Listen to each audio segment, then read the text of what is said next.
Hey YouTube, today we're going to be changing up the aquascape. I'm going to be removing this left side of the aquascape, probably down through the middle. It's just been time. Just hate this look. Some might like it, I just hate it. But we're going to be replacing it with this lovely piece down here that I put together. Take a look at this guy. It is beautiful. It's gonna go into the tank just like this. I have that avenue right there for my torch corals. Hopefully some good aquapora areas up there, because right now the top is just so it's kind of cluttered, and I want to spread it all out. So maybe I'm gonna put a time lapse together of me taking down the tank, and then we'll go from there. Alright, so for some reason my camera did not capture the first bit. Pretty much I just removed the rocks. My bad, guys. We'll just start from there. Pretty much I just removed all the corals. Looking for snails now.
Alright, so this is about 2 weeks after the whole aquascape change.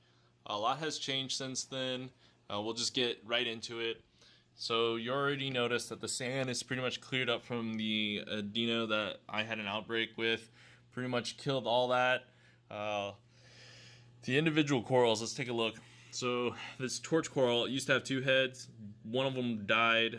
When I glued it back, I accidentally broke the lip of it as my own doing. But the head looks like it's pretty full again, and it might be splitting north and south. We have this pretty gal here. The sides have pretty much healed itself from all the cuts whenever I got it, so it's looking it's a bit extra special. We have the blowtorch coral. It looks really good in blue lights. You can't really see it here. The picture online looked a lot better than this one, so hopefully it will grow out to be just like that. The frog spawn is doing well. I'm about to get another head, so that's the 3rd one. We have the there's a lot of new corals I don't know. A lot of chalices and favias. The Duncans haven't really grown all that much. I've really seen a stunt in growth since I moved them. It might just be the way I have them positioned. Could be my own fault. But so we have the neon one over there. We have the cherry one down here. And then we have the regular just red blood one there. And that one actually is kind of damaged. You can see its face. Up top, so we have a couple of acros that didn't make it, of course. The parameter shifted too hard, and it affected all the acros heavily. So the first one being the haystack, that one definitely is just algae now. We still have the red acro here. That one's doing pretty good. We have the fire and ice zoa. Those guys are faring well. They were closed up for quite a while. The mummy eye chalice down here, I think it's growing another eye on the top left. Can't really see it right now, but it is definitely faded, but it's growing. And then we'll head over here. We have the acro down here. This little guy is not doing well, and so is this guy. I'm not sure. Maybe there's too much light intensity right there focused in the middle, but pretty much just going with the flow. The blue acro back there is doing pretty good. It's grown just a little bit. We have this acro here. He's not doing much. And then let's go straight to the bottom again. So we have the Black Widow Anemone. This guy is amazing. When it's on blues, this guy looks crazy. You can see my clowns here. They absolutely love it. That's pretty much their new home. Maybe you'll see them swim around in it, but I think they're hungry right now. That's why they're not swimming in and out. But yeah, you can see the female chasing the male. Typical behavior. Something weird I've seen on my purple tang is he's gotten these little white spots on him, and I'm hoping that isn't something to be worried about. I definitely am reading online. He did get stung on the bottom of him whenever I added my new anemone, and that's just kind of risks you got to take. All my snails are kind of just plopped over for some reason. So we have this extra special Midas, the Reef Rack Edition, wild caught anemone. It's yellow with green base. And I think he's going to fare pretty well in this tank. We'll give it some time to really color up. Down here we have a orange rainbow. I mean, it's your typical orange rainbow. It kind of looks pretty awful because of the positioning of where it is, but the blues make it really bright orange. Let's move over a little bit. So back there, I think that's another torch. We definitely have the yellow-orange Yanzania frog spawn in the back. I like it in that spot. I mean, it looks pretty, but there wasn't much room in the front for it. We have another anemone here in the middle of the rockwork. This guy is a green bubble tip. And then the Duncan next to it has tons of heads growing on that. We have the Acan up front, part of the ultimate pack that I got from Aqua SD. It came with this guy up front and then that guy in the back. Also with the, there's a piece here that it was dying when I got it, right in the middle. it was looking awful. See where my camera is, right there on top of my tip. It was looking awful. It's growing back a little bit, and hopefully we can see more improvement. Moving up on this, we have the I think the strawberry zoas. No, those are the Viva La Bams there in the middle, and then we have the strawberries up there at the top. We also got this really nice dendro. He doesn't come out unless the lights are off, but this is a pretty big base. We have this Favia also, this green and purple one. I'm not sure what the name of it was. It was a freebie given. We have the Dark Soul Torch. Two of the heads collapsed, and that's because I had tons of hermits in here, and they kept eating away at the torch coral. And finally, I just realized when I lost the first head, it had to be something in the tank that was killing it. So I removed all the pretty much hermits, and now I only have a single head, but it's still alive and kicking for 3 weeks. We have two other Aussie, I'm pretty sure these are walling torches. They are pretty sweet. I don't know if they have specific names, but they're definitely just your normal Aussie greens. They're pretty nice. And then we have the other acan I've had for quite a while. This guy has grown lots of heads. You can see them here. He's got tons of heads lined up on the bottom. Doing really good. This piece here I got from Monster Reef. I don't want to talk ill with them, but I mean the piece was looking rough. It's growing back. I've gotten a lot of pieces from them that unfortunately I can't say that they're a real good distributor that I would buy from again, unfortunately. So we have a rock flower here. He's moved. He used to be right here. He moved down to the rocks, down the sand, and then boom, he's right in the middle. He has sand covering him. It's hilarious. He's still alive, looking good. The greens are really bright. And then we have the Goniopora. This one hasn't really grown much, but it's still looking good. No problems there. And then we have the Sun Torch coral. I've pretty much given up on it because I hate feeding it. I know it's my own fault, and I asked to return it, but they refused to take it. But that's pretty much it for the tank. We have the purple tang, the two clown loaches, not loaches, but clownfish, the flame-tailed blenny, he's right there, and we also have a starry blenny somewhere in the rockwork hiding, and he comes out every once in a while. So the parameters, I'm hopefully getting leveled out, and then we'll get my acros back in there and popping. A little sneak peek of something I got hiding here. We got the powder blue tang. I've had him for about a week. He's swimming around looking good. No problems with him. Let me just pop on the lights for you all. Boom, there he is. Definitely not a, whoops. Definitely a shy little guy, but he's not intimidated at all, so he'll swim up here. He knows that I'm the feeder because he'll try to bite my hand. Got a little bit of algae going on here. I started dosing a little bit of copper just to make sure he's doing well, and I'm pretty sure that killed the snail in there. I don't see the snail, but I'm pretty sure he's dead. So that's the update for now. I hope you guys like the time lapse. Hope you like the tank. Everything will just be growing out from here on out. Give you an update maybe in a month or so, maybe sooner if things are starting to look better. Until